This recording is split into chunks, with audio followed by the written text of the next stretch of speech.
created the heaven and the earth. Ano ra ka bubo? Sige, balik ko na itong kalima. Ang makamemorize na ay makaon. Sige. Genesis 1. Inda. Beginning. God. Magpayong na lang ka. Akot ang payong nga. Dali, hawili. Genesis 1. Inda. Beginning. God created the heaven and the earth. Genesis 1. Silupin. Inda. Beginning. God created the heaven and the earth. Isa na lang. Kinsa kay ako matagag award ani. Ang makamemorize. Sige na ay award. Sige. Genesis 1. Inda. Beginning. God created the heaven and the earth. Sige, ato ng dunganan, bonus. Genesis 1:1 by magpunaw, ay maulahi, begin. Genesis 1:1, in the beginning, God created the heavens and the earth. Oh, very good. Kinsa na naghimo sa langit ug yuta? God. Kanna na kay prize ako niya tiingna ko tiya nga. Teacher Eden ako prize. Ana, kay malimot niya teacher. Inaana ganahan kay ko basta gani maka-answer na di prize. Ana. So karon children, hanyoon ta mo nga i-close ang inyong eyes. I-close inyong eyes. Close na tanan. Unsa inyong nakita? Ngit.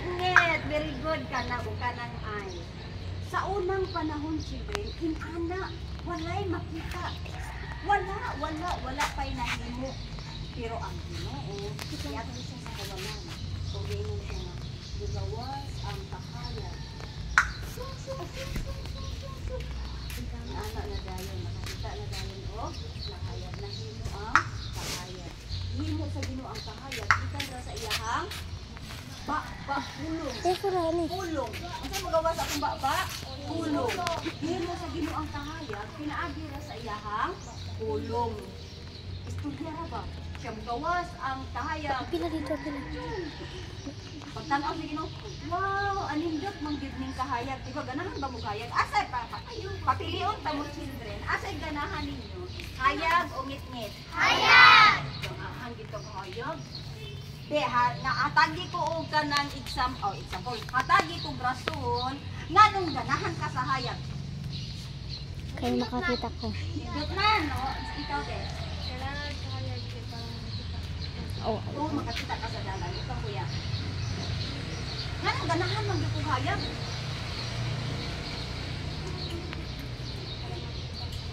Para makita ang kalimot. Ingkod ratay. Para makita ang clouds. Ikaw be. Makita na sun. Para makita ang sun. Makita ang langit. Para makita ang katinaw o katinaw. Tanan inyong answer po. Ganahan tagahayag. Kaya makikita pa sa unsay atong gusto. Makita. Hindi taganahan sa ngit-ngit. Inaani children ang istorya ni teacher. Sa atong panahon karon, nagpuyo kasama sa kamit-ngit. Teacher, agyaw maroon, udto agyaw. Inaani ni children. Di ba nakabantay mo karon? Ano yung makapicture nga nagpuyo ka sa sama sa kamit-ngit? Inaani ni children. Kung si Jesus, hindi nakasulod sa inyong heart, sama ka sa nagpuyo sa kamit-ngit. Nga naman teacher, ingon sa Bible, ang bata nga wala si Jesus nakasulod sa heart, ilabay sa kalayo. Kinsay napasok sa kalayo? Sa inyo. Kinsay tiglungag sa balay? Ako! Kamu tiglungag? Tiglungag na gabi? Napasok na mo kalayo? Kinsay may napasok nga pagkapasok sa kalayo? Napasok jud ko eh. Ano expression? Pag mapasok yun ka kay akay niya tilapan dayon. Di ba ngano kano paingon man gid sa dila. Nakaina na mo? Pag ako ang mapasok sa akong largo gina sa akong dila ug sa akong dalunggan pero usahay kay malimot yung dalunggan sa dila nako malargo kay marilip ang sakit. Oh na children ani. Na ay dakong kalayo. Asa man natin tinhadlok ni. Wala din sa kanila. Makita makita na to ng dako nga kalayo kung mamatay na ka. Ang tawag ano niya inferno.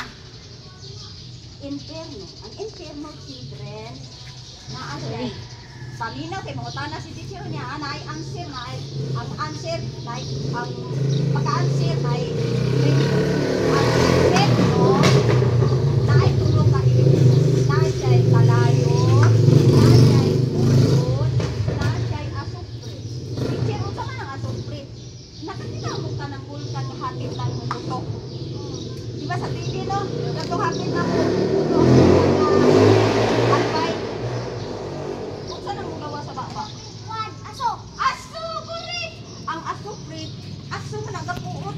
Pare anong sa bulkan? Diba kung bukay ng bulkan, walay dapat nga buhi nga alin na sa dugo kay kung makasino ka sa aso, mamatay ka na, poison ka. Ang inferno, nasa'y ulot, nasa'y kalayo, nasa'y asupre. Dili pwede mabulat. Ang bata na si Jesus wala makasulod sa heart, ilabay dito sa inferno. Dili karon nga buhi ka kung mamatay na ka. Wa man ta kabalugin sa unang matay. Kabalo ba ka kanos aka mamatay? Wala ka kabalo. Pero pag mamatay na ka, ingon ang Ginoo na ay libro nga abrehon dito sa langit.